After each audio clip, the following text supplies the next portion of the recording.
Bom dia. Hoje o dia tá bem pra cima, pra baixo, bem cheio de coisas.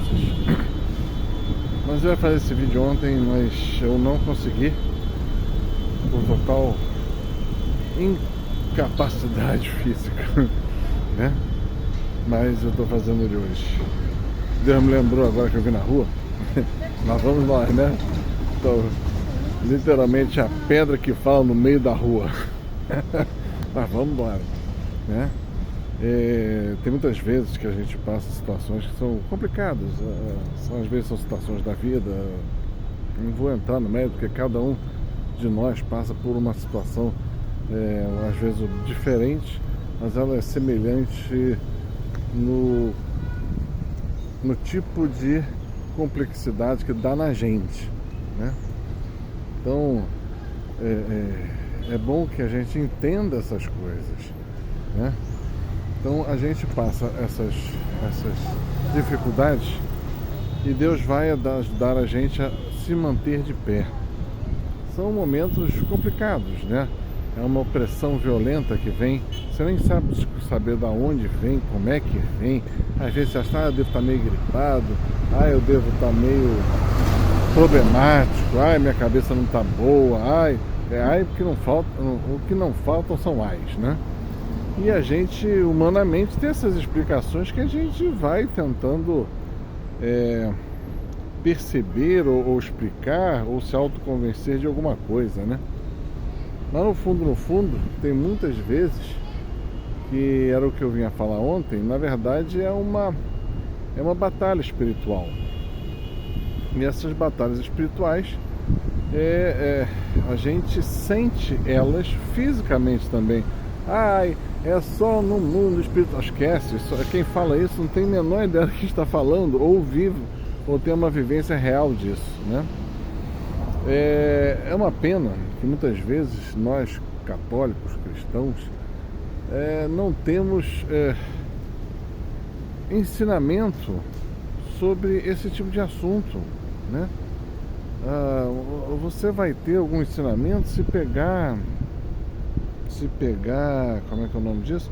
Livros dos santos, para você ler a respeito, mas se você não vê isso dentro, né, de hoje em dia na igreja, não vê nada disso. E quem está passando por isso, às vezes é até mal compreendido, mal falado, tudo errado. Tudo errado. Senhor, você deve ter uma paciência com a gente que deve ser algo faraônico, né? Então, a gente deve buscar informações também sobre como é uma batalha espiritual, como se processa isso, como a gente persiste, como é que a gente fica de pé, como é que a gente batalha, quais são as nossas armas, o que a gente pode fazer, né? E como é que a gente deve proceder. Então, desculpa que entrou uma ligação aqui, tudo acontece pra gente não falar, né?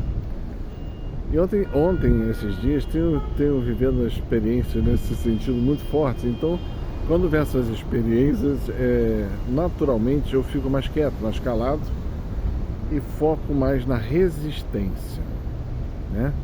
É semelhante a dizer quando você tem um furacão pela frente. É avassalador. Você pode pegar um barco, partir para cima dele no meio do mar, no meio do furacão para vencê-lo. Não recomendo, né? O que vem num furacão que você faz? Você entra, vai para dentro de casa e espera o furacão passar. Se prepara a tua casa, né? Bota nas janelas, você bota madeira, prende bem as janelas, as portas, para que quando o vento venha, ele passe sobre você e sua casa, mas você fique de pé e depois os consertos que tem que ser feitos, você vai lá e conserta. Mas tudo que você realmente precisa está contigo ainda, né?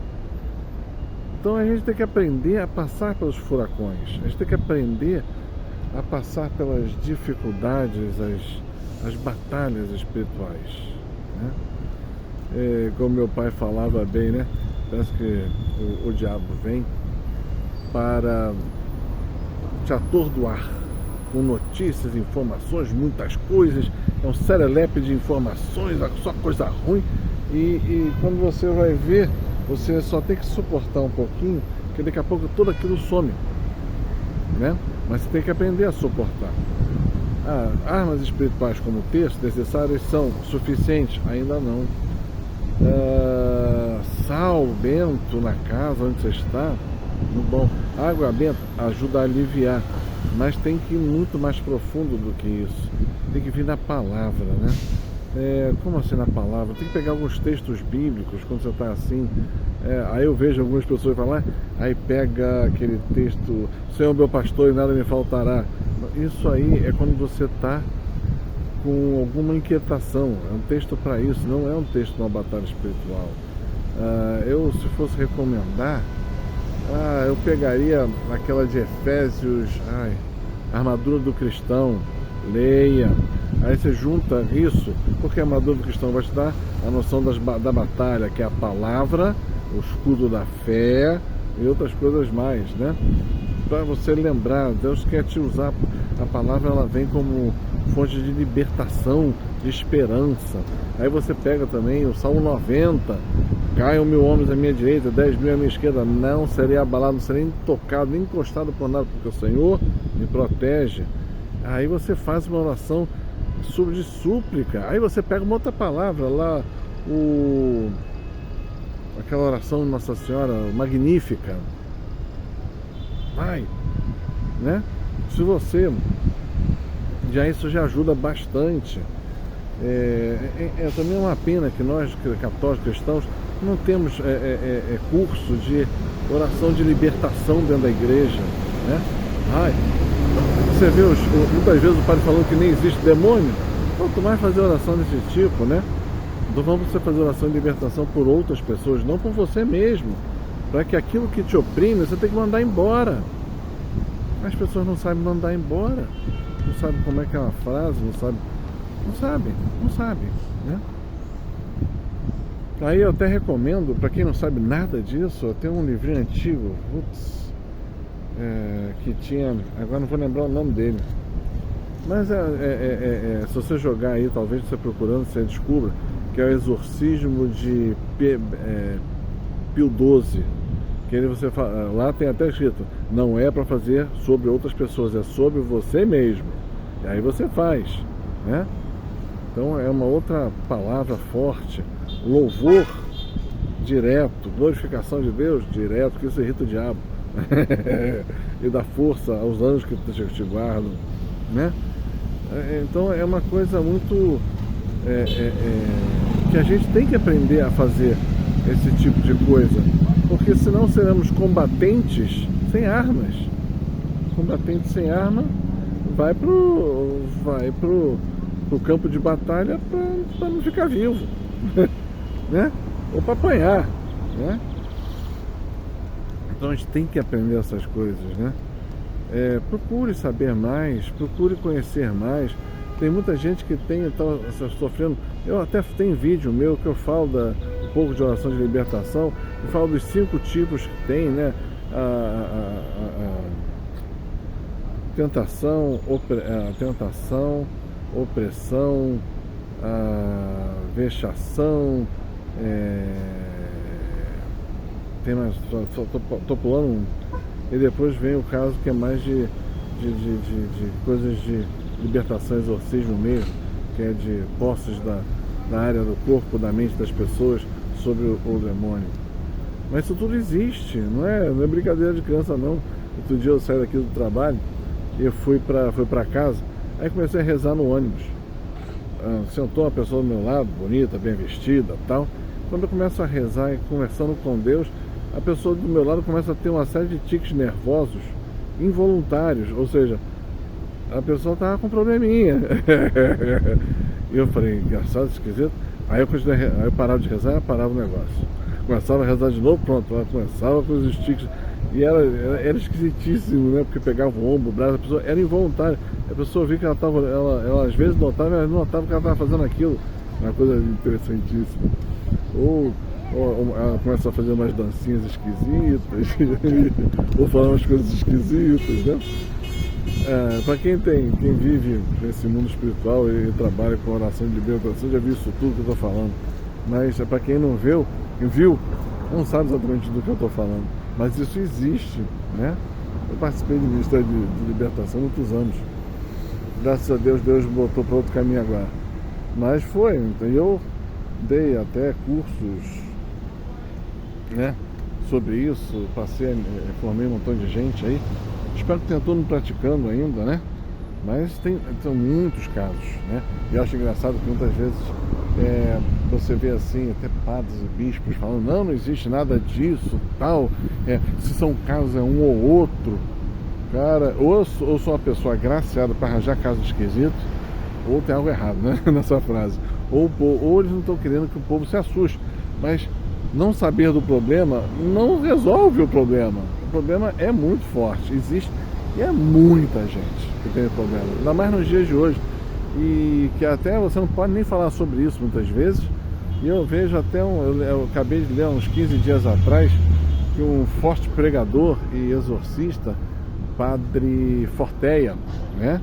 Pregador fortíssimo, com dom de forte exorcista, e o bispo dele mandou ele tirar todos do canal dele, na internet, tudo que é de exorcismo, né? Então a igreja está muito esquisita, estranha. E eu vi outro caso também, o Rio de Janeiro aqui, tinham 3 exorcistas, hoje só tem um. O Rio de Janeiro melhorou? Duvido. Duvido. Outro dia até lembro de um caso, apareceu para mim, veio, a gente rezou, tal, era o problema, tal, detonamos, fizemos o que tiver que fazer. Aí depois eu mandei pro exorcista, claro, óbvio, pra ele continuar lá, o trabalho é dele. Eu só comecei a brincadeira. E tal, depois de um tempo ele veio com um papo esquisito, meu, que aquilo era... Aí veio com os papos de como é que era? De psicologia, como é que é? Agora não vou lembrar o nome. Era de parapsicologia. Eu virei para ele, meu querido, o diabo já começou a te enganar e você está longe da realidade. E eu levei um cala-boca bonito. Mas a minha parte eu falei, você está errado. A pessoa continuou com o problema, foi para outro exorcista que resolveu o problema, né? E esse exorcismo até, coitado, deu problema sério com ele. Deu problema sério, não posso falar, mas deu problema sério com ele, né?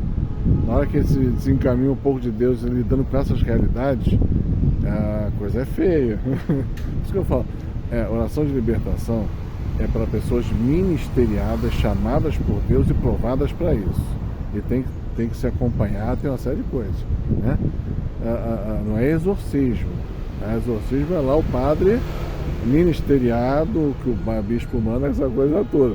Mas a gente também faz a nossa parte como cristãos leigos, que nós também podemos fazer até certo ponto. E até esse ponto executamos, né? Tem que ser executado. A briga espiritual nos dias de hoje é muito forte, né? Deus fala, a gente está vivendo em um momento de trevas, nos ares. Eu estou no meio do dia, às vezes, um dia lindo e tal, mas você sente a opressão violentíssima, né? Então você tem que saber o que fazer nos dias desses, né? Como Jesus falava, sempre falou, os dias são maus, né? E a gente tem que saber o que significa tais coisas, né?